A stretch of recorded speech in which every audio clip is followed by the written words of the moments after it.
Okay, good evening. Welcome to the Agoura Hills Planning Commission meeting. Please silence all cell phones and other electronic devices. If you wish to speak or submit a written comment, please complete a comment card for each item and submit to the city clerk prior to the public comment portion of the item. So I'll now call the meeting to order. And for the Pledge of Allegiance, I'll ask Commissioner Sharon. Sorry, I forgot to ask you before. Would you like to lead us in the pledge? Thank you.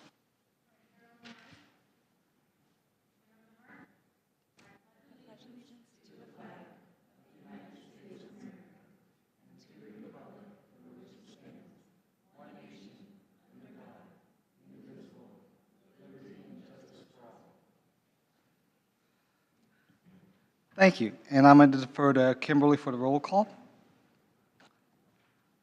Thank you. Good evening. Commissioner Reinhardt, Commissioner Roth, Here. Commissioner Sharon, Here. Vice Chair Anderson, Here. Chair Ascension. Here. Chair Ascension, you have a quorum with Commissioner Reinhardt absent. Thank you. For the excused answer, Commissioner Reinhardt has submitted a request for excused absence. Do I have a motion and a second to approve her request? Commissioner Roth moved to, what's the motion here? To To approve approve the absence tonight? the excused absence, yes. Yes, excuse absence. Vice Chair Anderson seconds. Okay. And I'll defer to Kimberly for a roll call vote. Commissioner Roth, Aye. Commissioner Sharon, Aye. Vice Chair Ascension, Vice Chair Anderson, Aye. Chair Ascension. Aye. Chair Ascension, you have approval 4-0. Thank you very much. Next item on the agenda is the approval of the agenda. And I know everybody's looked at the agenda. I need someone to make a motion and to second to approve the agenda. Vice Chair Anderson moves to approve the agenda. Commissioner Sharon seconds. Okay, we have a motion and a second, and I'll defer to Kimberly again for a roll call vote. Commissioner Roth, Aye. Commissioner Sharon, Aye. Vice Chair Anderson, Aye. Chair Ascension. Aye. Chair Ascension, you have approval 4-0. All right, thank you. Moving right along. Next section is public comments. This section is reserved for persons wishing to speak on items not listed on the agenda that are under subject matter jurisdiction of the Planning Commission. If you wish to speak, please submit a public comment card to the city clerk. Public testimony is limited to 3 minutes per speaker, and a speaker's time may not be transferred to another speaker. Persons addressing the commission shall not engage in disorderly conduct that disrupts or otherwise impedes the orderly conduct of this meeting. We respectfully request that if you have something to distribute to the commission, you hand to our city clerk and do not approach the dais. So I'm going to defer to Kimberly for any public comments. Thank you, Chair Ascension. No written public comments have been received and no speaker cards have been submitted. We do not have any speakers. Thank you very much. We'll now move on to the consent calendar. So this section is reserved for persons wishing to speak on items on the consent calendar. If you wish to speak, please submit a public comment card to the city clerk. Public testimony is limited to 3 minutes per speaker, and the speaker's time may not be transferred to another speaker. We again respectfully request that if you have something to distribute to the commission, you hand it to our city clerk and do not approach the dais. I'll now defer to the city clerk. Thank you, Chair Ascension. No written public comments have been received and no speaker cards have been submitted. Okay, thank you. Are there any questions from the commission on the consent calendar? Okay, seeing none, I'll now ask for a motion and a second to adopt the consent calendar. Commissioner Roth moves to adopt the consent calendar. Commissioner Sharon seconds. Okay, we have a motion and a second. I'll defer to Kimberly again. Commissioner Roth, Aye. Commissioner Sharon, Aye. Vice Chair Anderson, Aye. Chair Ascension. Aye. Chair Ascension, you have approval 4-0. Thank you very much. Now we'll move on to the public hearing. This next item is to conduct a public hearing adopting a resolution recommending the City Council approve a zoning ordinance amendment. I will now open the public hearing and defer to Community Development Director Denise Thomas for the staff presentation. Good evening. Thank you, Chair, Planning Commission. I'm Denise Thomas, Community Development Director here with the city. The item before you this evening is a request for you to recommend a resolution to the City Council to amend the zoning ordinance to allow for additional clarity to be included in our zoning ordinance public hearing procedure section specifically. Next slide. The request again is to amend the conditional use permit hearing procedures that are found in section 9673.2. The intent is to provide clarity and guidance when approving conditional use permits. Why are we amending the zoning ordinance? We're amending the zoning ordinance to provide transparency in our decision-making process, to add clarity for the public and for applicants, and to codify longstanding policies for review and approval of conditional use permits. What changes are being made? As you were able to tell with your staff report, we've provided you with legislative format on all of the changes contained in section 9673.2. We are seeking to remove language that was superfluous, ambiguous, or captured by other municipal code provisions. And you may be asking, well, what was added? We added clarifying language. An example of a change that we made where we removed language was the code as adopted reads in pertinent part, conditions may include but shall not be limited to payment of required fees, requiring special yards, open spaces, buffers, fences, and walls. What we are looking to do is to replace all of that language with the underlined language on the screen. So the language as proposed replaces what exists. And so instead of reading a series of provisions that are captured in other parts of our code, we've simplified that language by saying the Planning Commission may grant, deny, modify, impose conditions on a conditional use permit. The imposition of conditions on a conditional use permit is all of the individual things that are listed in that section are captured by that text. So the change in this particular instance removes superfluous information that's already identified in other parts of the code. An example of language that has been added is that the code currently reads in number 2, section 9673.2, one of the items, number 2, reads in pertinent part that the proposed use is compatible with the surrounding properties. We've added language that says based on the following land use factors, and then we've included language in this particular instance which reads as follows. Whether the proposed use would generate off-site noise louder than ambient noise levels by considering the volume and times of day such noise would be generated, the proximity of the noise, the proximity of nearby residences, schools, and other sensitive uses, the topography of the surrounding area likely to affect how the noise travels, and the presence of other nearby uses likely to generate off-site noise at similar times. You may be asking, well, why do you need to add all of those provisions that we've shown to you in the staff report? And the reason is, for some time, the existing policies and procedures that you're used to dealing with, we provide you with a technical memo that includes an analysis of the general plan and other provisions of the code and how the proposed project compares to the adopted policies and regulations. What this will do is we've taken all of those things that we have been traditionally reviewing and putting in your staff report, and now we're codifying them so that if you are a property owner seeking to obtain a conditional use permit or a business owner seeking to obtain a conditional use permit, you can read this section and understand precisely what kinds of factors are being reviewed, what kinds of things that you need to incorporate in your proposed project.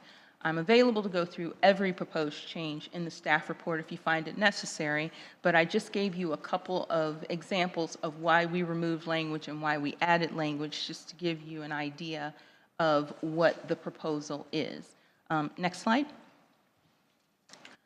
In this particular instance, there is no budget adjustments needed, and there's no impacts to the adopted budget.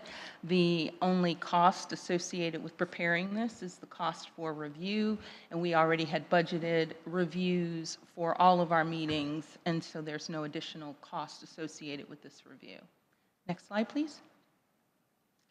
Since the staff report was circulated, there were 2 minor errors that we found in the attachments A and attachments B. Attachment A's title references section 9673.5, and it should have referenced 9673.2. The body of the document, the advertising, the staff report, all references the correct section. It's just the title has a .5 instead of a .2. So what staff is asking respectfully in our recommendation is that you direct us to amend the resolution and the ordinance so that the titles are consistent with the body of the document. Next slide. So with that, staff respectfully requests that the Planning Commission directs staff to correct the title of the resolution, direct staff to correct the title of the ordinance, and adopt a resolution recommending the City Council adopt an ordinance amending Section 9673.2 of Article 9, which is our zoning ordinance of the Agoura Hills Municipal Code, to require issuance of a conditional use permit within a specified time period if delineated findings can be made, codifying factors to be utilized in considering required findings, and making a determination of exemption under the California Environmental Quality Act. That concludes my presentation. I'm available for any questions you may have. Thank you, Denise, for that report. Really appreciate that. Before we move on to public comments, are there any questions from the commission on the staff presentation? Vice Denise, Chair I think Anderson. this is phenomenal. Like, I worked on Capitol Hill for a brief period of time, and I got a chance to write legislation, and it's super geeky, but I had this sense of it's like poetry, because and I got that sense, you know. Yeah. It is super clear. I love what you did. You did take away ambiguous language. And you made it really clear, both for the public and for us, so this is me commenting. And you've basically answered my question. Like, the one question I had you did it exactly, page 4 of 7, I wrote to myself, like, where did these things come from? Like the number 2, A, B, C, D. And we don't need to go through all of them, but what I'm hearing is you're pulling them out of the general plan, you're pulling them out of places that the staff report had pulled them, and you're just putting them all here. That's correct, yes. Yeah, okay. I think it's fantastic. Thank you. Thank you. I don't Commissioner have. Roth, Oh, I apologize. I don't have much to add. I similarly was on Capitol Hill, but now work on the other side of the table. And having guidelines like this, I think, is very useful and helpful. And I think everything that's been included, as was just mentioned, was pulled from the general plan in a way that makes a lot of sense. So I don't have any questions. The only thing I would say is we haven't seen a CUP as this commission yet. So having something like this, I think, codified certainly helps us in our future endeavors, and everything that I saw from looking at prior CUPs before, at least I was a commissioner, was consistent with your report and laying out how staff did a good job of, encouraging a lot of these things, but, obviously wasn't codified then. So, yeah, no further questions, just a general comment. Okay. We're good? Thank you. I have one question. I echo what my fellow commissioners said. It was awesome. I'm probably overthinking this. So it's very specific, the way they would do this, that, which I get. Maybe I'm overthinking this. Shouldn't we have a phrase saying, and other, because there's stuff that we may not have thought of or considered that may just come down the road that, oh, we didn't think about that. Because we put some kind of qualifying language saying, and any other related items or something to that effect. I'm not articulating it well, but I don't know if you get the gist of what I'm saying. What we can do is we can make note of your comment in the city council staff report, and in between now and city council, we'll look for a way to verbalize what you're thinking and see if we can do that in a clear a clear manner. What we don't want to do is to leave it open-ended so that it has no meaning. We want to tie it to we want to tie whatever we put in this section to either our code or some impact. Right. We'll do the best that we can, and then when the item comes back, the staff report, I'll reach out to you and make sure that the staff report is circulated so you can see it. And if you have additional comments, we're perfectly available to talk to you. Sure, and I appreciate that. And again, I'm probably overthinking it. It's a balancing act. You don't want to be so open, but then you don't want to make it so tight either. Because, as you know, stuff always has that none of us ever thought would happen, and then there you go, then, oh man, we're stuck. Now what do we do? So you want to have a phrase that kind of, that's the catch-all, but not be too open either. Chair, if I might, maybe. So I'm going to pull out, I'm going to totally geek out on you guys. I'm going to pull out my law school training. I remember I took a class called Statutory Interpretation, and Judge Easterbrook, who was our professor there, taught us philosophy, this guy Wittgenstein. And what Wittgenstein says is there are always implied conditions. So if you say you're going to come over to my house for dinner, what you're really saying is I'm going to come over to your house for dinner unless I get in a car accident, or I'm going to come over to your house for dinner unless I test positive for COVID. So it may be the case, and I would encourage staff to look at it, it may be the case that as the way that this is written has those implied conditions in it, so we may not need language to open it up. It may be implicit in how this is written. Yeah, I hear what you're saying. I remember this in law school too. When it also, it's like, and I remember having an argument with my professor. Yeah, it's implied to you and to me, but not to someone else. I mean, to you and me, it's like, oh yeah, it makes total sense. But then there's always just someone, and if it's not clear, that's why you need. It's an argument. That's all I'm saying. I'm just afraid that it's not going to cover everything. Then a year or two down the road, or even further, it's like, oh, we didn't cover this at all. Oh my gosh, now what we're going to do? So again, I'm probably overthinking this. I realize this. Unlike that, I'm just trying to protect ourselves, so to say. I understand. Yeah. And we can certainly take a look at the language, and if the language is captured, if there is a way to address it that hasn't already been written in the document, then I'll work with the city attorney to try and come up with language that we can present to the city council.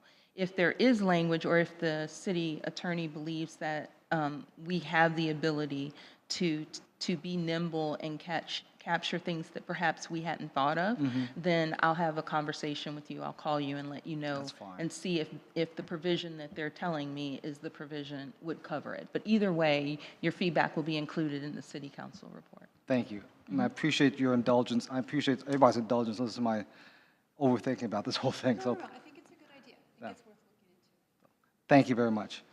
Okay. Go ahead, Commissioner Roth. I mean, I'm just looking through, and to me, the section 4 here says the use will comply with all, is the updated language, provisions of this article, except for approved variances and modifications. So isn't that implying?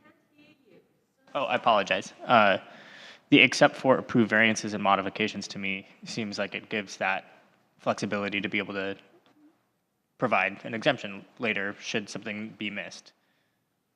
And it's worth just double checking. I think it's a good idea to double check and just see it. You raise a really good point. We wouldn't want to be caught 3 years down the line not being able to address something that we hadn't anticipated. Right.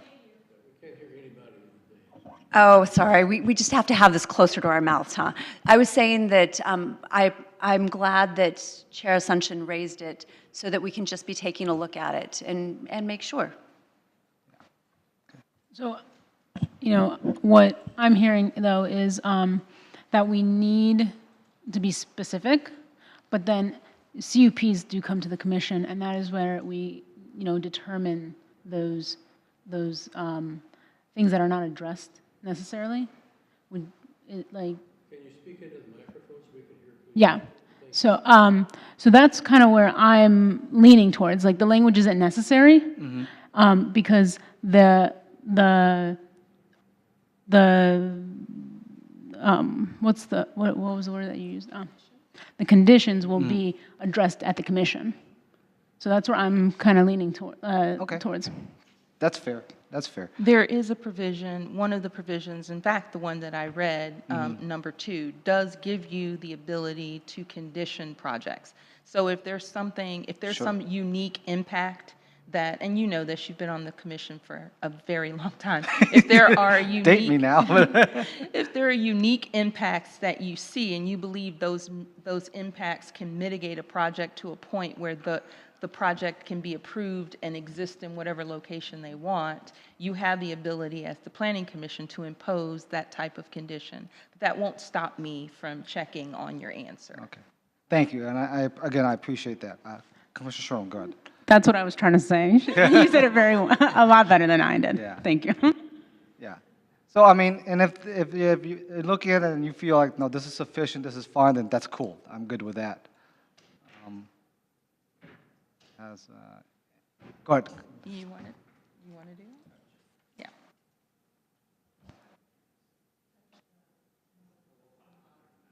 That makes sense. Okay. Oh, so my name's Travis Kaya, Assistant City Attorney this Travis. evening. Just to address Chair Assumption's question, if I direct your attention to, I guess it's section D2, there's language allowing the commission to impose quote unquote reasonable conditions.